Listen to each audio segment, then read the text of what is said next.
Well, hello, everybody. I hope that you're having a good day. Today's been a pretty peaceful day for me. And what I've been reading lately has been very exciting. So if you have your Bibles, we are continuing in what the Lord has done for the Israelites when they were out in the desert. The Lord provided relief for them. He is the one who is all powerful. And Moses has been guiding them since they left being slaves. So the Israelites are now out in the desert. So let's just see what it has to say. So join me in February 6th in the 1 Year Bible. Manna and quail from heaven. Exodus 16, 1 through 36, 1446 or 1280 BC. Then the whole community of Israel set out from Elim and journeyed into the wilderness of Sin. Now, I don't know if it's pronounced Sin, but it's S-I-N right there. Between Elim and Mount Sinai. They arrived there on the 15th day of the second month, 1 month after leaving the land of Egypt. There, too, the whole community of Israel complained about Moses and Aaron. If only the Lord had killed us back in Egypt, they moaned. There we sat around pots filled with meat and ate all the bread that we wanted. I just got done eating roast beef and vegetables with bread for lunch. So the timing of that was pretty funny. So I know how they feel. Roast beef is pretty delicious. Oh, if we only could go back to the pots filled with meat and eat all the bread that we wanted. But now you have brought us into this wilderness to starve us all to death. Then the Lord said to Moses, "Look, I'm going to rain down food from heaven for you. Each day the people can go and pick up as much food as they need for that day. I will test them in this. I will test them," the Lord said. "I will test them in this to see whether or not they will follow my instructions. On the 6th day they will gather food, and when they prepare it, there will be twice as much as usual." So Moses and Aaron said to all the people of Israel, "By evening you will realize that it was the Lord who brought you out of the land of Egypt. In the morning you will see the glory of the Lord, because he has heard your complaints, which are against him, not against us. What have we done that you should complain about us?" Then Moses added, "The Lord will give you meat to eat in the evening and bread to satisfy you in the morning, for he has heard all your complaints against him." "What have we done?" "Yes, your complaints are against the Lord, not us." Then Moses said to Aaron, "Announce this to the entire community of Israel. Present yourselves before the Lord, for he has heard your complaining." And as Aaron spoke to the whole community of Israel, they looked out towards the wilderness. There they could see the awesome glory of the Lord in the cloud.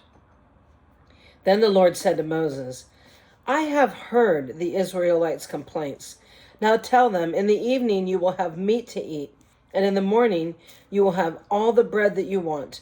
Then you will know that I am the Lord your God." That evening, vast numbers of quail flew in and covered the camp.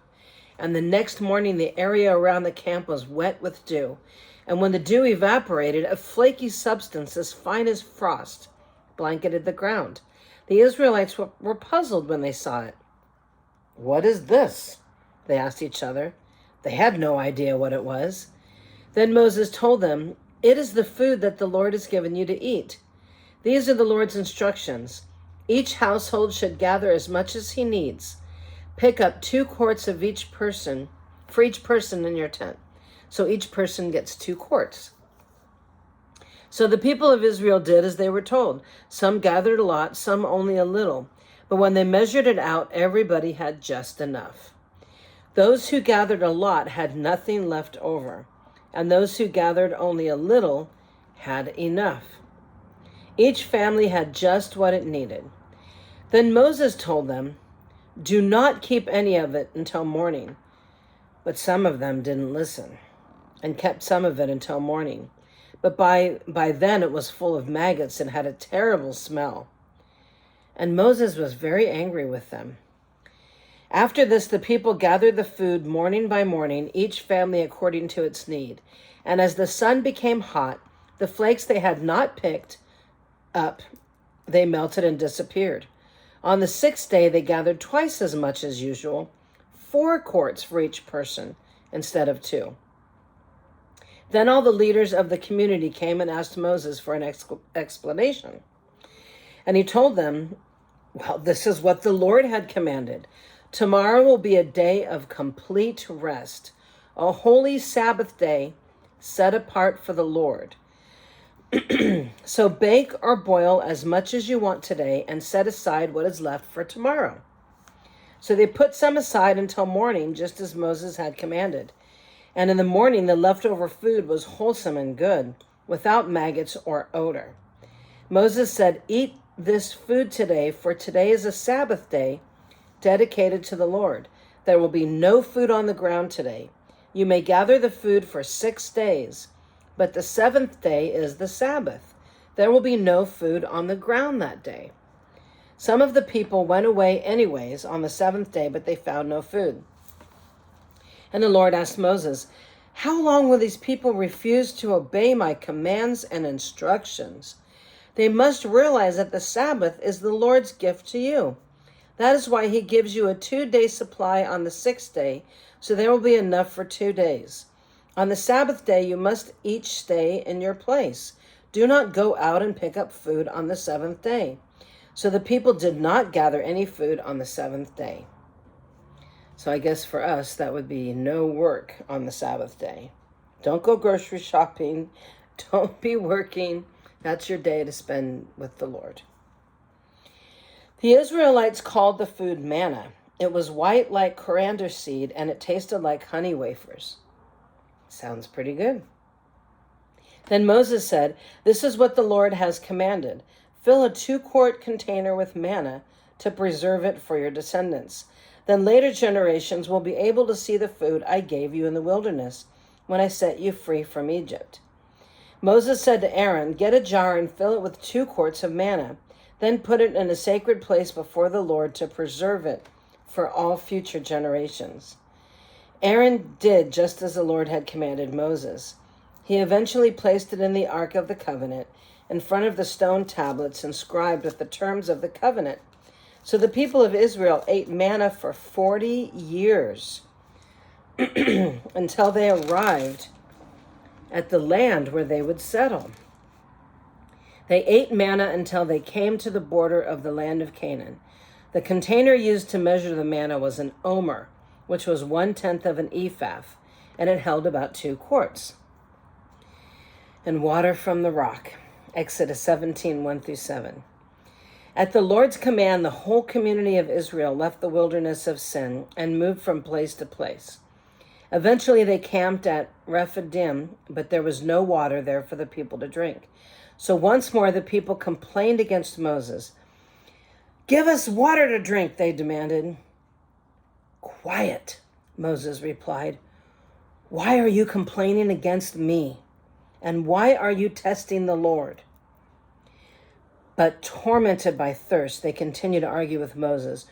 "Why did you bring us out of Egypt? Are you trying to kill us, our children, and our livestock with thirst?"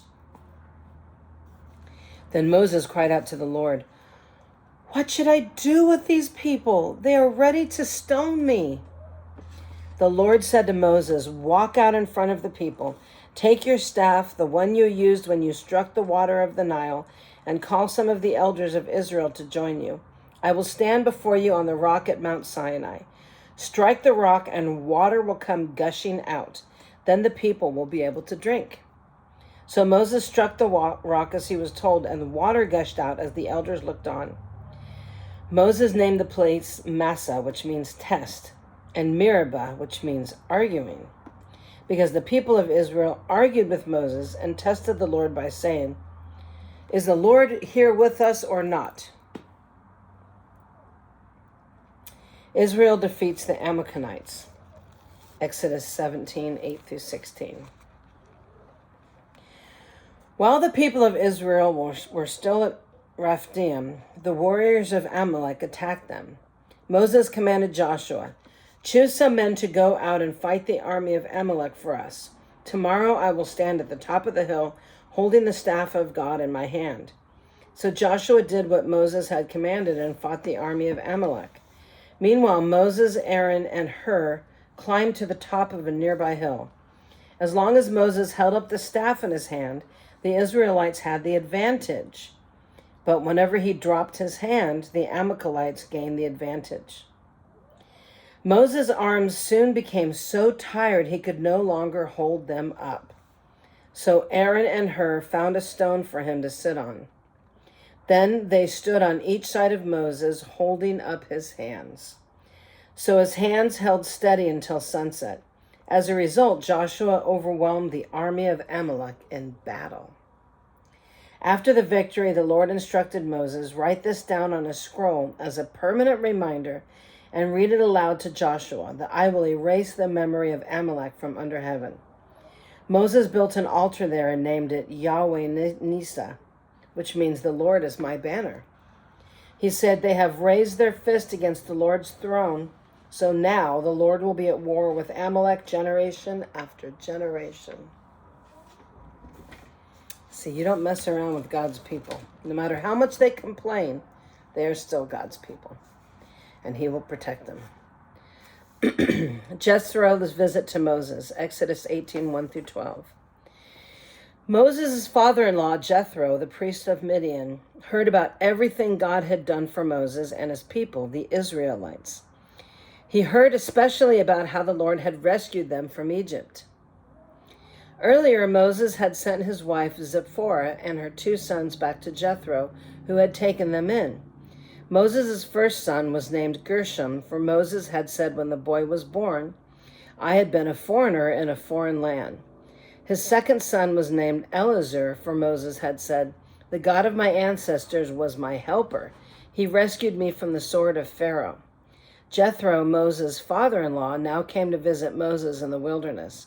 He brought Moses' wife and 2 sons with him, and they arrived while Moses and the people were camped near the mountain of God.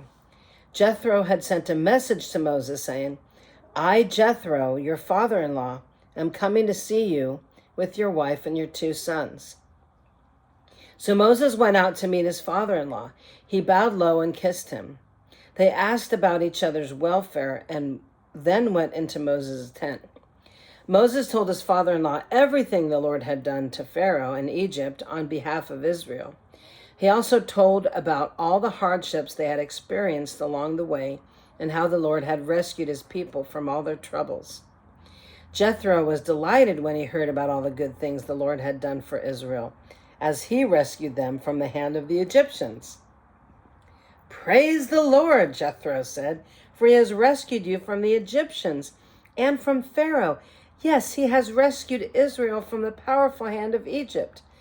I now know that the Lord is greater than all other gods, because he rescued his people from oppression of the proud Egyptians." Then Jethro, Moses' father-in-law, brought a burnt offering and sacrifices to God. Aaron and all the elders of Israel came out and joined him in a sacrificial meal in God's presence.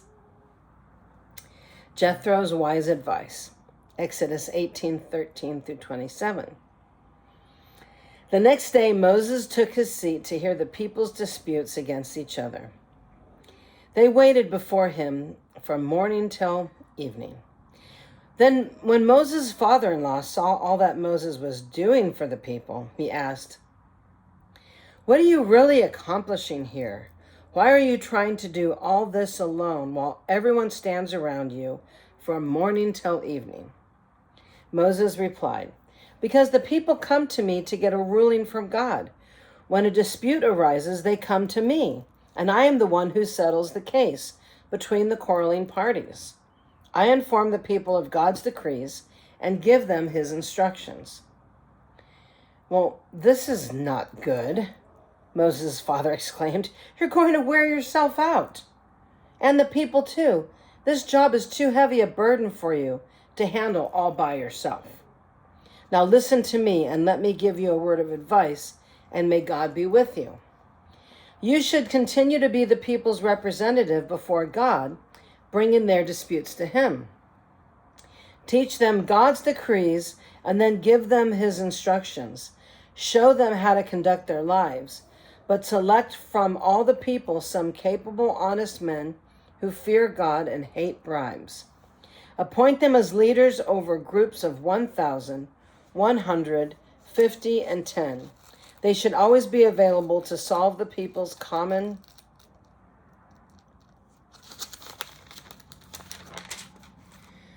disputes, but have them bring the major cases to you. Let the leaders decide the smaller matters themselves. They will help you carry the load, making the task easier for you. If you follow this advice, and if God commands you to do so, then you will be able to endure the pressures, and all the people will go home in peace. Sounds like a good plan to me. Moses listened to his father-in-law's advice and followed his suggestions. He chose capable men from all over Israel and appointed them as leaders over the people. He put them in charge of groups of 1,000, 100, 50, and 10. These men were always available to solve the people's common disputes.